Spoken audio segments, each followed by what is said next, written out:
Hey, we have Yakima County Commissioner Amanda McKinney on the phone with us this morning. Good morning, Amanda. Well, good morning, you two. How are you? Hey, We're doing good. great. Yeah. Really good. Yeah. Oh, well, and your message to me, you said last night you expect more boom than gloom. So, geez, Yes, sir. and I take that as a good thing. So, tell us how you feel. The governor, what do you know? What time he's expected to make an announcement today? Yeah, well, I mean, he'll change his mind possibly because he's good at that. But at 11 o'clock, supposedly, is when he's going to make his announcement. And, of course, we're all waiting to see, Yeah. what he says. And, here in Yakima County, I just wouldn't be – I would be shocked and dismay if for some reason he didn't decide to do something different. So what I want everyone to know is that based off of the date range that he had originally told us we were going to be looked over, we were A-OK. We were A-OK. But last minute, for some strange reason, he changed the time. He wasn't going to change it. Nothing's changing. It's public health. It's not political. These are the dates. It's super important that we look at these dates. But then at the last minute, we're going to change dates. So I wonder who will benefit from the date change. It's a mysterious mystery, but we'll find out at 11. Oh, in other words, they got to look at a week of numbers, right? And so in other words, they were looking at numbers. But you thought he was going to look at some numbers that would allow us to stay in phase 3. Now he's changed the date of those numbers. Specifically, we're talking about the hospitalization rate. Yeah. And I will tell you, the bar is set really low. Low being extremely. We can have so few people be admitted. And mind you, this isn't following science and saying, okay, people were admitted. We want to encourage people. If you really are feeling ill, you need to go to a hospital. Absolutely. Go get your treatment, because treatments, as we know for COVID, have come light years.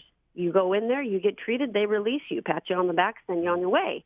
And right now, the metric is simply how many people are admitted.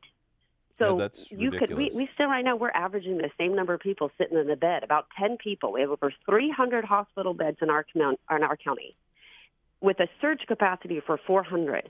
And we've been riding the pine with Route 10. We got some people come in and people come out. People come in, people come out. And this is catastrophic. This is so much that we might need to end. And you know what is so subjective is, what is a hospital admission? And you wouldn't imagine it to be subjective, but it is. So it took 9 days for our hospitals, our 3 hospitals, and our health district and the Department of Health to arrive at that number. Right now we're at 4.6. That's our average. We can't go over 5. Right. Go over 5. The original consideration about hospitalizations was capacity, right?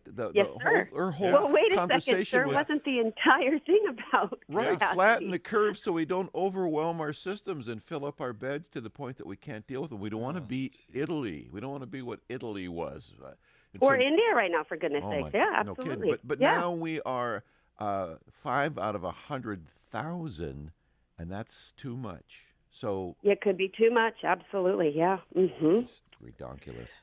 Well, and who do we know has received the vaccine in mass quantity right now as a percentage? The particularly vulnerable. So statewide, about 75% of people over the age of 70 have received the vaccine. But listen, they also right now are the people who are 65 and older. The median age for our hospitalizations and our deaths in our community since March 1st is 66. So these are folks who've had the opportunity to go get the vaccine for 4 months now. So it's a choice, and we can't protect people from something that they don't want to be protected from. And what does the government do with drugs and alcohol and Cheetos and Monsters and all those things that they say, it's bad for you, shouldn't do that. But at the end of the day, what do people do? You get to choose what you put in your body. And if there's a consequence, you've accepted that. That's a risk you're going to take as an individual who exercises personal freedom. Yep.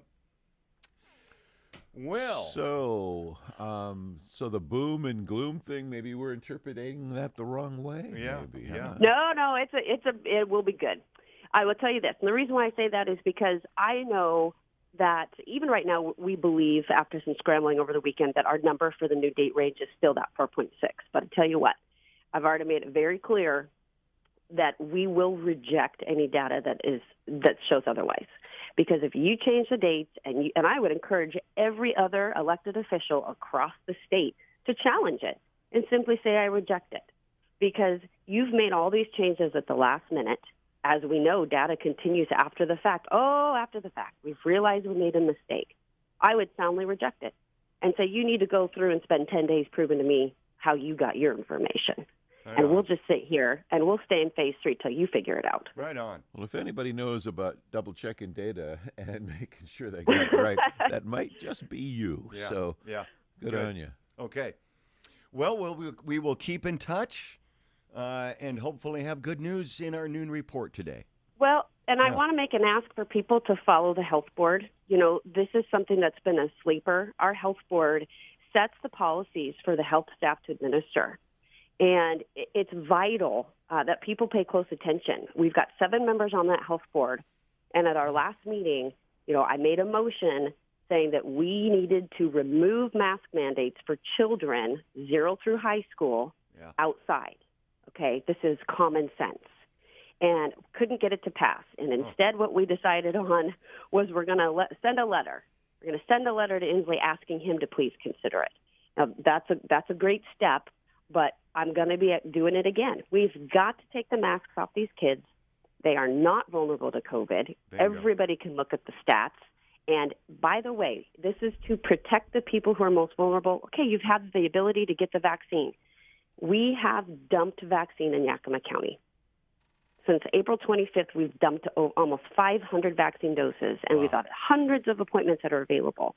We have reached our maximum saturation. And sure, there's going to be people who are going to come around and they might decide to get it, and that's fantastic if it's for you.